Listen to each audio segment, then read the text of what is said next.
Bonjour et bienvenue à tous les téléspectateurs, et je dis bienvenue également à Elvire Fabry, qui est chercheur senior à l'Institut Jacques Delors à Paris. Et l'Institut Jacques Delors, ça nous dit en un mot, c'est l'Europe. Et l'Europe, c'était dans l'actualité ces temps derniers de façon évidente avec la négociation de l'accord post-Brexit, départ de la Grande-Bretagne de l'Union européenne. Et aujourd'hui, j'aimerais bien faire le point avec vous parce qu'on en a parlé énormément et puis subitement, on n'en parle plus alors que les choses sont encore en cours. L'accord n'a pas encore été ratifié. Où en est-on exactement aujourd'hui ? Écoutez, on a le soulagement fin janvier de se dire que l'on a avec nous, on démarre cette nouvelle étape, si je puis dire, où maintenant c'est au-delà de la confirmation juridique de la sortie du Royaume-Uni de l'Union européenne qui avait eu lieu l'année dernière. Maintenant, c'est la sortie économique et dans tous les domaines, enfin ça y est, qui est entrée en application. Et on a en tout cas le soulagement de partir avec un accord. Donc c'est vrai que ça donne un petit peu de clarté au processus. En fait, ça n'en donne qu'un peu, si je puis dire, parce que maintenant que l'on a depuis quelques jours, maintenant depuis quelques semaines, eu la possibilité de commencer à rentrer dans l'accord, d'abord on se rend compte qu'il couvre quand même beaucoup de choses en dehors de ce qui est vraiment purement commercial.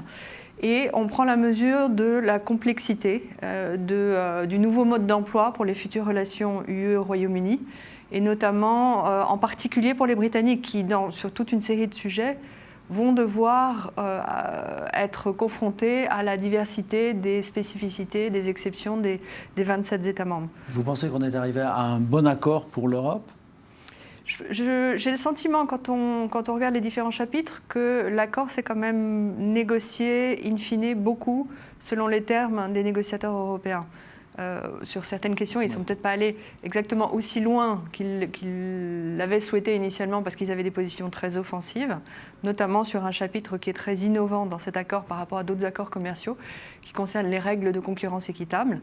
Et là, je dirais qu'il a fallu un peu modérer les positions européennes, mais sinon, c'est quand même beaucoup un accord qui a été structuré à la fois dans la composition de la structure de gouvernance, les principes d'ensemble et les termes qui ont été négociés. Parce que ce que l'on voit, c'est que la priorité des Européens, ça a été de protéger le marché unique, de protéger le mode de fonctionnement de l'Union européenne. Donc finalement, les concessions, puisqu'il s'agit d'une application juridique, les concessions n'ont pas été énormes. Alors je voudrais qu'on passe un peu en revue justement tout ce qui a été décidé, tout ce qui va être ratifié. Il y a d'abord cette question de la douane, parce que maintenant il y a un retour des douanes. Alors est-ce que c'est des douaniers comme avant ou c'est d'une façon différente, c'est-à-dire une multiplication de la paperasse ?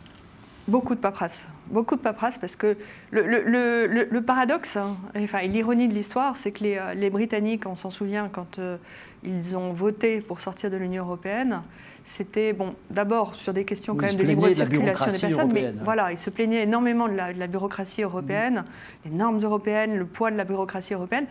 Et ce dont ils se rendent compte aujourd'hui, c'est qu'ils viennent de quitter un espace, le marché unique, qui était un espace de simplification, justement, de bureaucratie.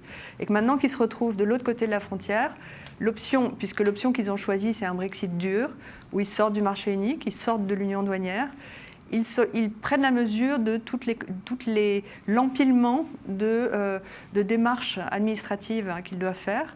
D'une part, parce qu'ils ne se sont pas engagés sur l'alignement sur les normes européennes.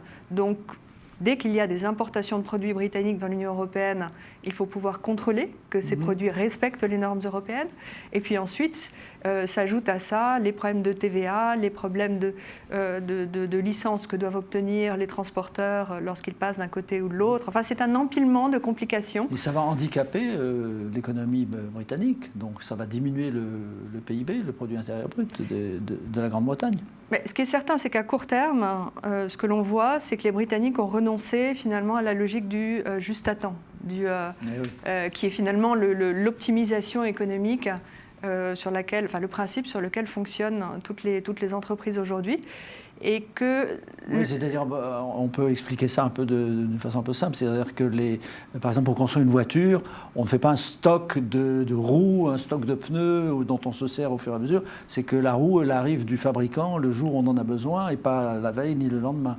Donc exactement, exactement. C'est-à-dire que ça permet de réduire des coûts de stockage, de trajet, enfin, c'est toute une... En fait, à chaque fois, on cherche à réduire, on cherche à réduire les coûts, mais ça veut dire que toutes ces chaînes de production qui sont construites avec différents sous-traitants, elles sont articulées sur une logistique qui est finement huilée. Et à partir du moment où vous commencez à avoir des problèmes de livraison d'une pièce, et on pense évidemment au secteur automobile en particulier, où une voiture est composée de plusieurs milliers de pièces, s'il manque une pièce, c'est toute la chaîne qui peut être bloquée.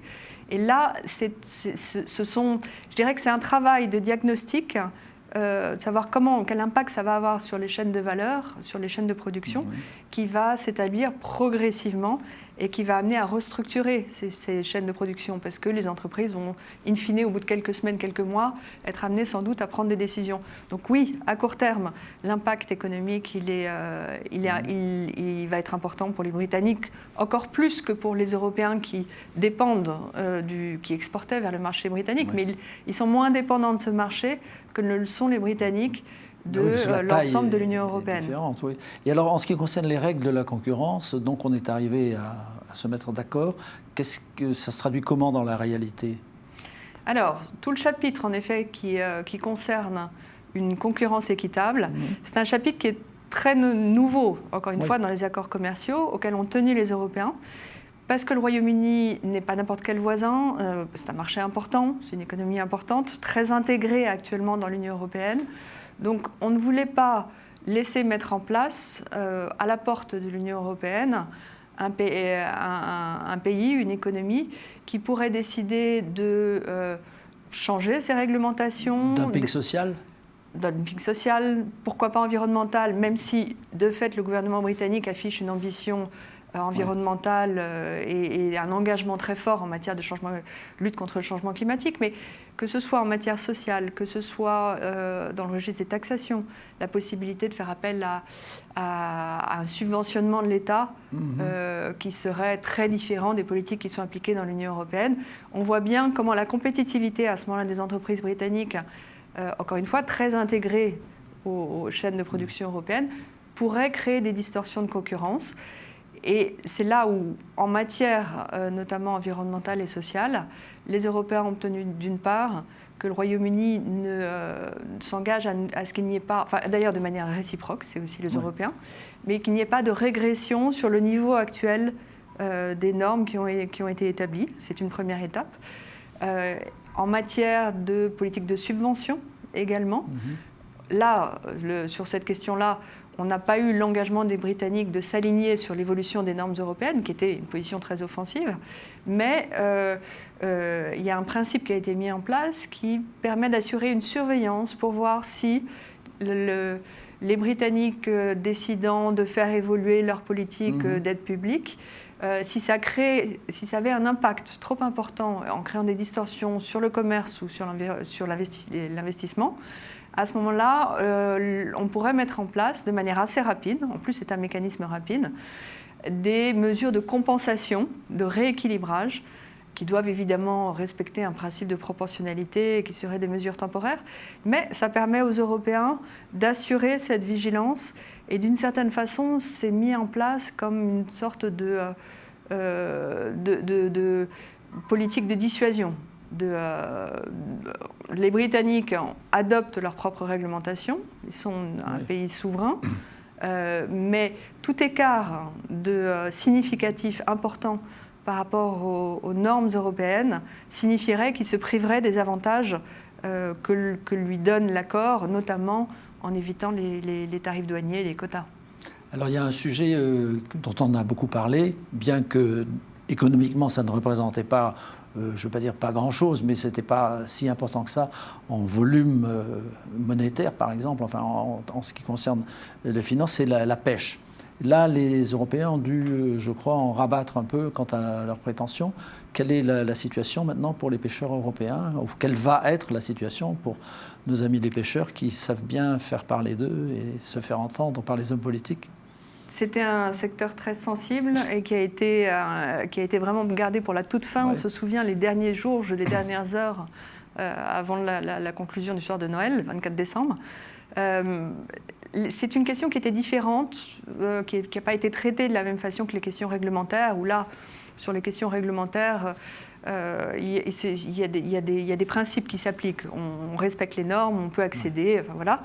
Alors qu'en matière de pêche, il s'agissait de maintenir pour les Européens l'accès aux eaux territoriales britanniques. On peut peut-être dire quelle était la situation antérieure. Donc c'est que les Européens pouvaient, dans certaines conditions, pêcher partout dans les zones britanniques, c'est ça? Dans les eaux territoriales, dans la zone économique de pêche britannique, et tout ça articulé avec des principes de quotas, de répartition entre les États membres qui pêchent, mais avec un accès très important aux eaux britanniques, qui par définition sont importantes.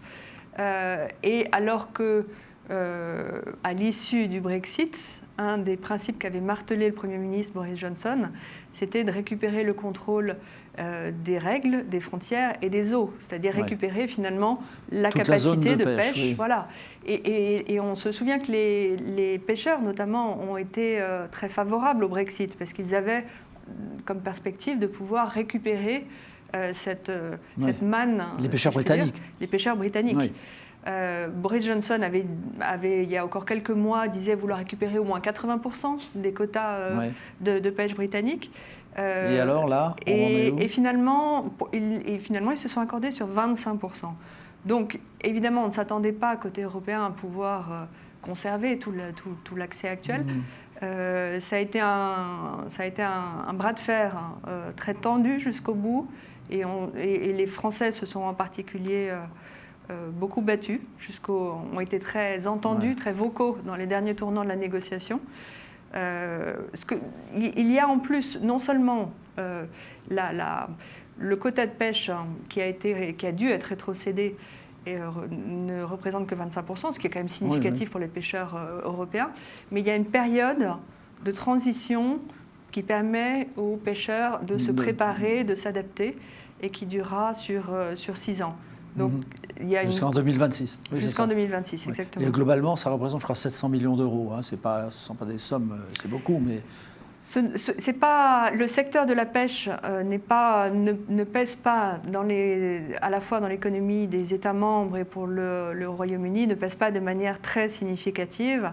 Ensuite, on sait qu'à l'échelle des acteurs économiques, c'est beaucoup plus compliqué. Mais il y a des aides qui ont été prévues à la fois au niveau européen et au niveau national, déjà pour anticiper les perturbations que ça va provoquer.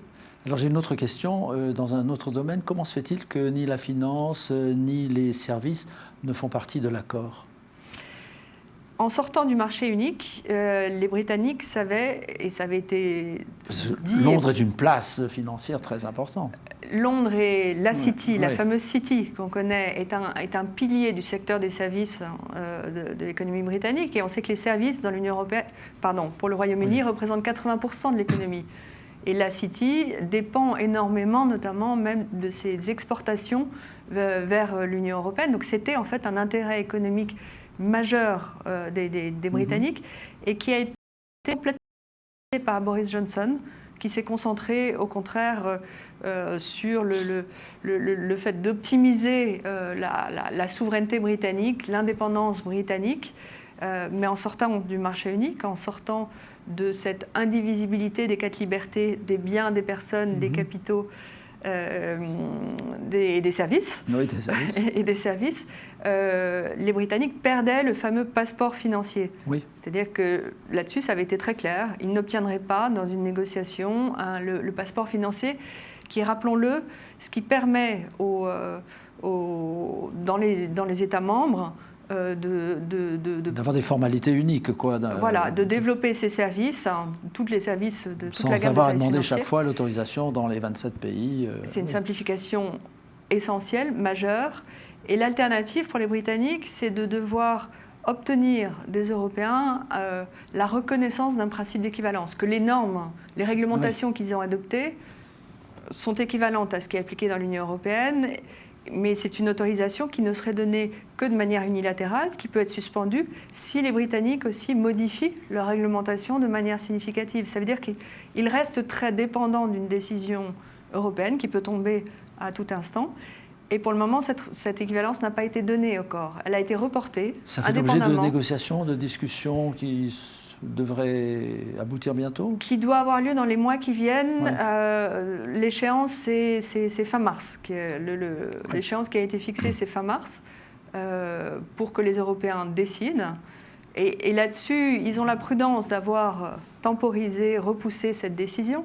Parce qu'on sait que par ailleurs, les Britanniques négocient avec les États-Unis, essayent d'obtenir un accord avec les États-Unis, et que dans le mandat de négociation américain, il y a aussi des éléments pour essayer de les éloigner des réglementations européennes. Et dans la finance, ça peut avoir lieu, mais on sait aussi que la question se pose sur la question des données, la circulation des données, toutes les données, la protection des données personnelles que vous utilisez en permanence sur Internet, que ce soit pour des raisons personnelles ou des questions commerciales.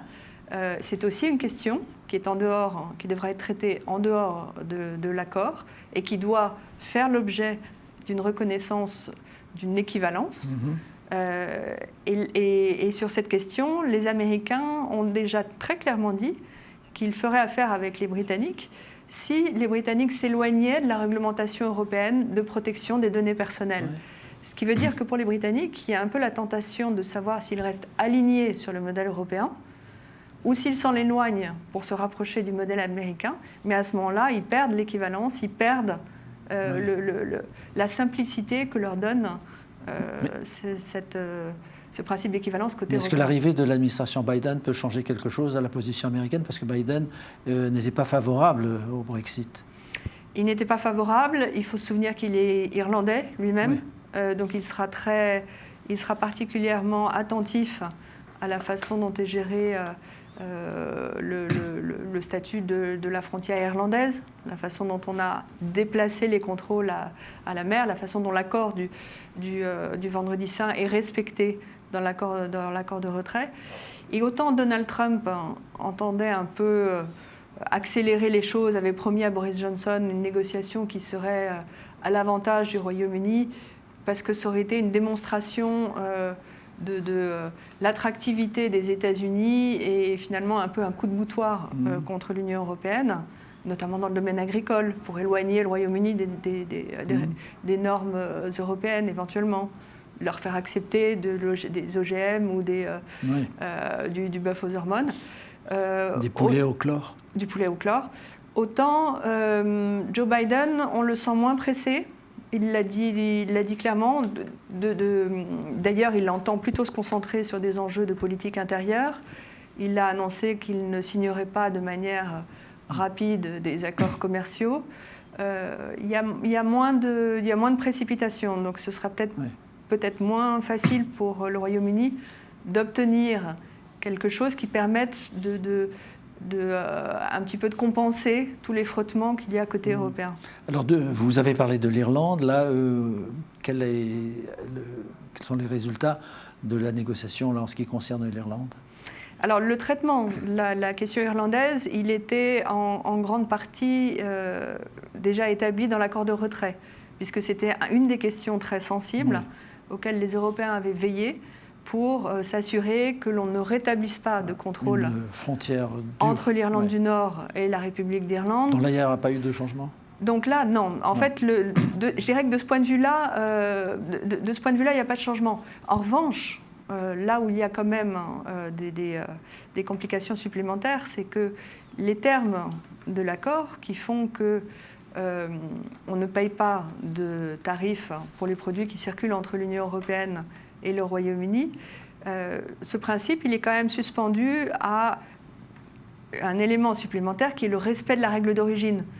C'est-à-dire que pour éviter que finalement soient importés dans l'Union européenne des produits qui viennent d'un autre pays tiers, et pourquoi pas de Chine, mais qui puissent bénéficier d'une entrée sans tarif, il y a un principe qu'on appelle la règle d'origine qui veut qu'il y ait un certain pourcentage du produit, du bien qui est importé, qui a été fabriqué localement. Et le Royaume-Uni ne peut plus bénéficier du cumul de cette règle d'origine qui existe entre les États membres, qui fait que ce qu'on estime local, c'est ce qui est fabriqué en France, en Italie, en Espagne, en Allemagne, et donc on atteint plus facilement évidemment le pourcentage requis. Oui. Mais là, il y a toute une série de produits côté britannique qui ne remplissent plus cette condition et qui du coup ne vont pas bénéficier de l'exportation ou importation zéro tarif et qui vont payer des droits additionnels. C'est ce que découvre aujourd'hui toute une série d'importateurs et d'exportateurs à la frontière. C'est-à-dire qu'on leur avait annoncé zéro tarif et ils sont contraints de calculer et de payer ces droits.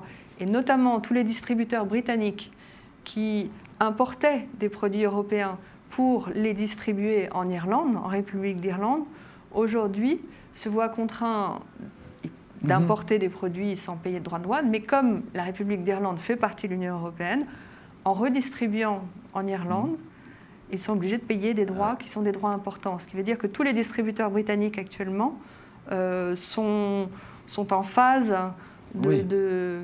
d'exploration et impactés très fortement. Mais j'ai vu l'autre jour, par exemple à Paris, un magasin britannique, Marks & Spencer pour ne pas le nommer, les rayons étaient quasiment vides. Donc, mais ça, je pense que c'est transitoire, que les choses vont s'arranger, que c'est une question de paperasse à régler, non? Ou est-ce que ça va être plus impacté? Dans les premiers jours du mois de janvier, on ne se rendait pas encore vraiment compte de la réalité de ce post-Brexit. Parce que les magasins avaient fait des stocks, des provisions. Et c'est vrai que là, on est un petit peu dans la phase de décélération, qu'il y a quand même des problèmes d'accumulation de camions qui n'ont pas rempli les bons formulaires et qui sont en phase d'apprentissage. On peut espérer que ce type de problème soit un peu lissé avec le temps. Ah, d'accord. Alors il y a aussi une chose beaucoup plus importante, enfin je veux dire un changement significatif, c'est la fin de la liberté de circulation. Quand sera-t-il exactement? C'est-à-dire pour les gens qui veulent aller travailler, faire des stages et tout ça, ça va être beaucoup plus compliqué, non? Alors pour ce qui concerne la résidence des Français qui sont au Royaume-Uni ou des Anglais qui sont dans l'Union européenne. Là, cette question-là, elle avait été traitée dans l'accord de retrait. Et ceux qui étaient là depuis au moins 5 ans au Royaume-Uni doivent demander un permis de résidence, mais qui est gratuit. C'est une démarche qu'ils doivent faire et qu'ils doivent faire avant la fin du mois de juin, mais qui est gratuite. S'ils résidaient depuis moins de 5 ans, ils pourront avoir un permis de résidence temporaire. Et il faudra attendre qu'ils puissent prouver qu'ils ont habité 6 mois par an pendant 5 ans pour obtenir le permis suivant. La question est beaucoup plus compliquée à partir du 1er janvier. Si vous décidez d'aller au Royaume-Uni ou de venir dans l'Union européenne, pour des séjours courts et de moins de 90 jours, sur une période de 180 jours, vous n'aurez pas besoin de visa.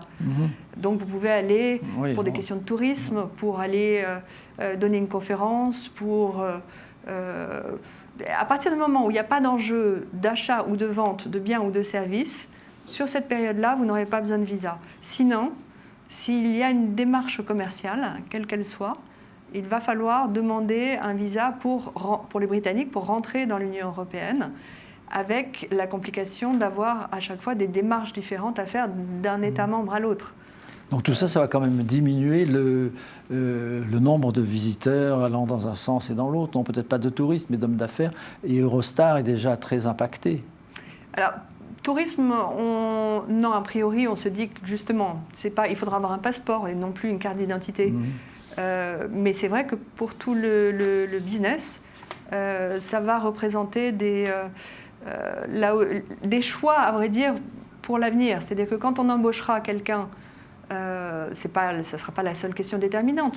Mais s'il faut gérer à la fois du personnel qui est soumis aux conditions pré-Brexit et du personnel qui est soumis aux conditions post-Brexit, et que s'il doit se déplacer, il lui faut demander plusieurs visas. C'est cette petite accumulation en fait, de complications qui que les entreprises vont avoir en tête. Et ce qui va aussi être dommageable pour les étudiants, qui représentent quand même une partie importante de la population, et réciproquement intéressés les uns par l'Europe et les autres par les études en Grande-Bretagne, c'est que c'est la fin d'Erasmus et c'est la fin de tout un certain nombre d'échanges possibles. C'est un choix qui a provoqué, c'est un choix de Boris Johnson qui a provoqué vraiment la surprise de beaucoup de gens.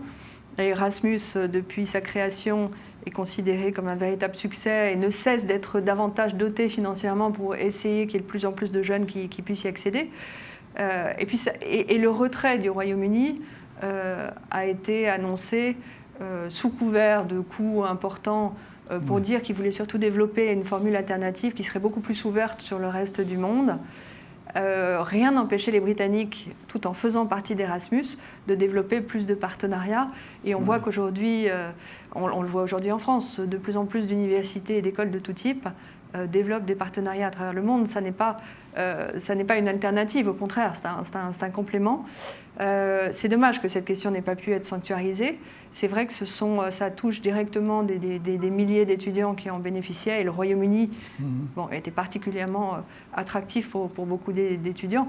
Ça n'empêchera pas de pouvoir trouver des partenariats, mais ce ne sera pas, en tout cas, encadré par Erasmus. Et on comprend bien le choix politique qui sous-tendait cette décision de Boris Johnson, parce que Erasmus a plutôt eu tendance à tirer vers l'Europe. Oui, à créer des petits Européens convaincus qui ont été très heureux, qui gardent des liens, qui découvrent. Ça leur permet justement de prendre la mesure de ce qu'est l'Europe et dans une expérience personnelle intime. C'est vraiment là un aspect en tout cas, moi, qui me paraît vraiment négatif dans cette affaire de Brexit et d'accord post-Brexit. Elvire Fabry, vous êtes chercheur senior ou chercheuse senior d'ailleurs, les deux titres vont bien, à l'Institut Jacques Delors. Je vous remercie d'être venu à Télésud pour faire le point sur le Brexit, l'accord post-Brexit, et je pense que nous aurons l'occasion d'en reparler puisque c'est vraiment une chose qui est en cours d'évolution. Merci beaucoup.